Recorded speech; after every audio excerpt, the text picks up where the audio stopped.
Is er een 25 november die je je heel goed kan herinneren en waarom, Samuel? 25 november 2020 kan ik eigenlijk nog vers herinneren. Ik kan me het heugen omdat ik een reportage heb gedaan samen met andere collega's van ABC. En het leuke en bijzondere was namelijk dat er enkele staatshoofden waren. Je had de president van Guyana, je had minister Stef Blok van Buitenlandse Zaken van Nederland, je had de Braziliaanse minister van Buitenlandse Zaken. En ik heb al deze mannen kunnen spreken. En dat was voor mij als jongeman in het vak toch wel bijzonder dat ik deze bijzondere gasten mocht spreken. Want de jaren ervoor, als ik moet nagaan, ik was jonger, ik was kleiner. Indrukwekkend, hè? Ja, klopt. Spannend. Toen was het feesten, je gaat op straat en dan zie je steeds dat je gaat groeien. En vorig jaar was het toch wel het hoogtepunt dat ik dat heb mogen meemaken en ervaren. Oh. Kan ik best begrijpen. Ja. En natuurlijk, wat ook leuk is, dat het dan in het buitenland ook is uitgezonden. Ja. En dan voel je je toch wel goed dat je dat hebt kunnen doen als Ranamang om misschien op de Braziliaanse tv te worden uitgezonden. Leerrijk. Ja.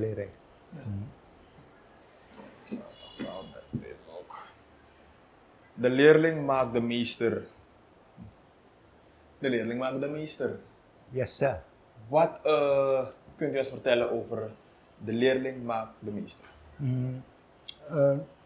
Los van verslaggever ben ik sedert rond de onafhankelijkheid hebben we toen opgericht, het Tory Collectief, met een paar niet prominente figuren behalve ik in Suriname. En hebben een Tory Collectief opgericht. We hebben door de jaren heen verschillende producties verzorgd in eigen beheer, van onszelf, maar ook in opdracht. Dit is niet aan het begin van de onafhankelijkheid, maar een paar jaar geleden heeft het nog wat voet in de aarde gekost om het uit te krijgen. Dat heeft uiteindelijk 4 jaar geduurd bijna. En dat is eigenlijk een hele studie aan het IMEAO. Eigenlijk moet ik een diploma krijgen. Toen de 4 jaar ben ik vrijwel regelmatig dagelijks daar bezig geweest, met iedereen gesproken. En van elke leerkracht bijna heb ik een masterclass gekregen. Ja. Dus ik vond, toen ik klaar was met dit boek, ik moet eigenlijk een diploma krijgen, maar dat is gewoon grappenderwijs. Ja. Maar wat ik ook erbij wil zeggen, dus hierdoor leer ik als verslaggever, want je leert mensen kennen en zo leer je maatschappij kennen.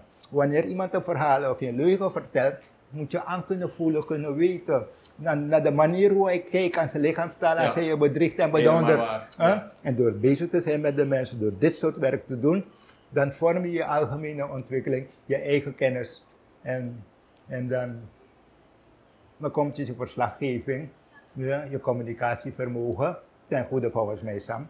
Fantastisch. Eind goed, al goed. Mina denkt zo mooi. We streken morgen vader. Ja. This is another Supreme production. Supreme TV. To entertain, to inform, to inspire.